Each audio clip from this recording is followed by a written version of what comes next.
Sir, बार्शीसारख्या शहरामध्ये class उभा करणं आणि आज एवढा नावलौकिक मिळवणं ही खरं तर अभिमानाची गोष्ट आहे.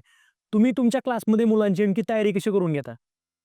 तयारी म्हणजे सर थोडक्यात सांगायला मी म्हणजे एक तर पहिली गोष्ट की आमचा हा अ, प्रयत्न असतो की जे विद्यार्थी ग्रामीण भागातून आले आहेत कारण आपल्याकडे जास्त विद्यार्थी ग्रामीण भागातले आहे.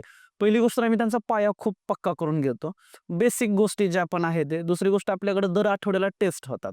तर ते घ्यावाच लागतात आणि त्यातही आम्ही काय करतो की मुलांमध्ये म्हणजे क्लासेसमध्येच त्यांनी अभ्यास चांगला आता आपल्याकडे क्लासला आलेत म्हणजे अर्थातच त्यांचं ड्रीम असतं की आपण डॉक्टर व्हावं किंवा इंजिनिअर व्हावं.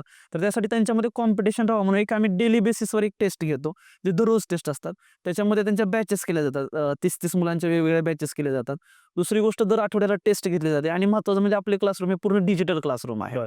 त्याच्यामध्ये पूर्ण डिजिटल पद्धतीनं त्यांना शिकवलं जातं. जे आपण तंत्रज्ञान म्हणतो, की आता सध्या सायन्स अँड टेक्नॉलॉजी म्हटलं जातं. पूर्ण टेक्नॉलॉजीचा वापर आपण करतो